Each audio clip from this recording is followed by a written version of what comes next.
ho, ho, ho, ho.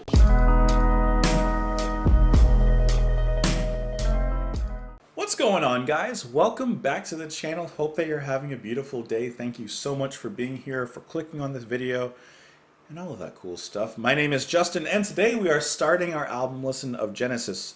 Should I call it Abacab or A-B-A-C-A-B? Not 100% sure, to be honest. This was released in 1981. So, a few things out the way really quick. One, Genesis is like one of my most listened bands on Spotify. Can't help it. I love the band. I just can't help it. I know that some people don't like the band past a certain point. It's all new to me, and I'm enjoying my journey. Two, what happened to listening to Genesis to Revelation? I'm being completely honest with you guys. I didn't enjoy the first two songs that much that I heard. I wasn't really inspired to want to listen to the rest of it at this moment. But I do want to listen to Genesis, so I'd like to just move forward a little bit. I'm just being honest. I'm not saying I'll never listen to it or anything, but I felt like an internal struggle of like, I didn't really want to listen to it. And if I don't really want to listen to it or a song, then it's going to like look bad on camera. You know, like I want to listen to this. I don't want to listen to Genesis Revelation. So here we are. Maybe one day. Not right now. And that's kind of all I got to say. Coming off of the last album, Duke. Whew, listen, I like Duke a lot. I love Duke a lot. So I'm really excited to hear where this goes. How this album comes together. Let me know your thoughts, specifically as we get into the title track. But of course, if there's any other tracks that you're looking forward to, let me know in the comments down below. Hope you're having a beautiful day. Once again, thank you for being here. Thank you for just clicking on this video. Hopefully you enjoy the ride. Hopefully you enjoy the music. And without further ado, let's do it. This is Abacab, A-B-A-C-A-B, by Genesis.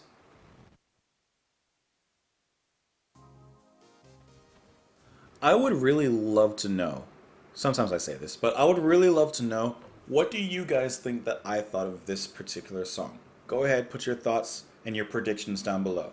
I like to hear your thoughts on what you think I'm thinking, listening to the track. Go ahead, I'm gonna give you just a second or two. You can pause the video and we'll move forward. Okay. So first of all, let's get the undeniable out the way. This is definitely a poppier, a much more simplistic Genesis than what we've heard before. At least on this track. Who knows what they do later? We'll find out soon. But at least on this track.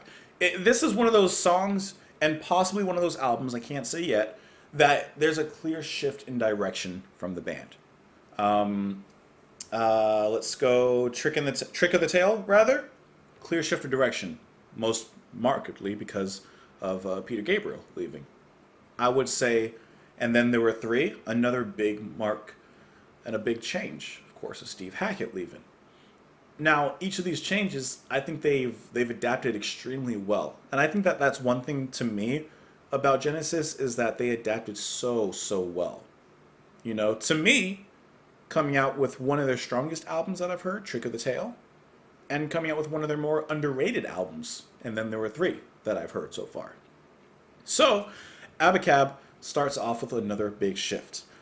I have mostly positive feelings about this. Phil, obviously, like, to me, he sounds really good. He's only getting better. You know, for me, following the band at this point now, chronologically, you can hear that his singing and his vocals are only getting better. I think that's great. I wish I heard a little bit more of Mike and Tony doing something. We got a little bit of a Mike solo later on, which I was pining for. And then Tony, he's playing much more simplistic here. He sounds like he's playing with 3 fingers rather than his usual 2 hands, right? That's not a bad thing. For a lot of it, for the verse and the chorus, it fits very nicely. As we get into the solo section with Banks, after a while it becomes a little bit long-winded and there's not a lot going on. I always say, if a song's going to be a certain amount of time, it has to be saying something. It has to be worth the time. It has to mean the time. And there's a minute or two where I'm kind of like, okay, there's not really anything interesting going on. Maybe if some atmospheric sound effects or more playing from Mike, where, you know, kind of spanning around those simplistic chords, maybe so that'd be more interesting, but it's a little bit empty. So in one sense, it does feel a little bit fillerish on that section, a little bit bloated. But I enjoy everything else about it. I enjoy all the playing. I enjoy all the singing. It doesn't as of this moment, sound as fresh as Duke, but I do enjoy this song. If I was to give it a rating, just to give you an idea, it'd be a 7 right now. I'm enjoying it. Not blowing me away, but it's more Genesis, and I'm having a great time, you know? You gotta love the way the band comes in. I think this is a great setup, and especially that little chord change. I stopped it right at the chord change, but that smooth sound, that's really nice. See, I think one underrated aspect of Genesis that I really enjoy a lot about them are their intelligence when it comes to melodies. Like, specifically Banks and Steve, when Steve was in the band, are just like melodical masters. I mean, like, really, really melodical masters. And of course, in their previous work, I mean, they're playing progressive, so they're expansive, they're exploding with melodies and changes and shifts and stuff like that, and their music goes everywhere. So when they bring it back down to a simpler song like this, the melodies, of course, are brought down, the progressions are brought down, but I still find those melodies just as endearing and just as capturing, you know, especially there. I love that little right hand, I would assume, that Tony's doing. I like how it gets back into the verse. There's a specific 80s energy here, you know? I wouldn't be surprised if this song was like used in a Tom Selleck show. I don't know, like a theme song or something. I don't know. It's just what I'm seeing. Tony and Mike kind of bouncing back and forth there. Love how they get up on the ride. Little harmonies in the back. Like this is like 80s Genesis. Like you can tell, right? I can tell. And then in that solo section, you get some other sound effects as well. I couldn't quite tell what they were in the back. Honestly, it sounded like the sound your dog makes when you accidentally step on their tail, and I don't like that sound. But it sounded like some sort of like painful whinnying or whining in the back, but I wasn't 100% sure. Mike on the guitar, I'm not 100% sure. Look up on the wall, there on the floor, under the pillow, behind the door. There's a crack in the mirror somewhere. There's a hole in the window pane. Now, do you think I'm to blame? Tell me, do you think I'm to blame? Okay, so there's a hole, there's a crack where one is not supposed to be. When they do it, you're never there. When they show it, you stop and stare. Abacab isn't anywhere. Abacab. So at first I thought Abacab was like maybe their rhyme scheme. Like A-B, A-C, A-B. I don't think it is. Wall, floor, pillow, door, mirror, pane, blame. Nah, never mind. So that throws that theory out the window. If you're wrapping up the world because you've taken someone else's girl, when they turn on the pillow, even when they answer the telephone, don't you think they'll find out? Tell me, don't you think they'll find out? Someone gonna find out at some point. You want it, you've got it, you gotta go, you want it, you've got it, now you know. It's an illusion, it's a game, a reflection of someone else's name. When you wake in the morning, wake and find you're covered in cellophane. Okay. So basically, somewhere there's a hole, somewhere there's an emptiness.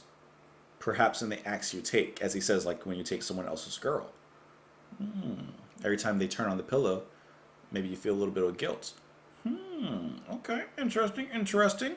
It says here on Genius that the song title refers to the original order in which the song changed chords. A was the verse, B was the chorus, C was the bridge. Therefore, verse, chorus, verse, bridge, verse, chorus. Okay, so I was close with the rhyme scheme, but not that close. Now, I'm just reading a little bit on Wikipedia before I end the video, just a little bit about the recording process on this particular album, so I have a little bit of background on what's going on. It says that they recorded at the farm. It was their first time recording over in England in quite a while. It says that they had enough material for a double album, but discarded 1 hour of music because they considered the songs too similar to their past albums, which I'm sure has some people very upset about. Banks said a conscious effort was made by the band to avoid Genesis cliches, such as using tambourines during the chorus, reprisals, lengthy instrumental passages, and keeping the melodies simple, which further signaled their change in direction. Okay, so I can see that there is a conscious effort, at least on this track, to keep the melodies simple, as I kind of stated before. But hey, if they were happy doing that, then, you know, more power to them. Not a bad track to start off the album. I think a good track. Not the best one ever. It's not Down and Out. It's not Moonlit Night. It's not Musical Box. It's not, you know, Broadway. I mean, it's not the Duke Suite. But it's a good one. It's a good one. I think it's better than 11th Earl of Mar. Anyways, let me know what you guys thought of the song. You can join me on Twitter in the comments down below. I hope that you're having a lovely day. Thank you so much for spending a few minutes out of your day with me on the channel. If you're always here and continuously here, thank you for spending what probably amounts to hours with the way that I talk. That time with me, I really do appreciate that. Have a wonderful day, guys. I'll talk to you tomorrow. Let me know your thoughts on the song, this album. Do you love it? Do you hate it? Are you kind of like okay with it? Let me know. Talk to you tomorrow.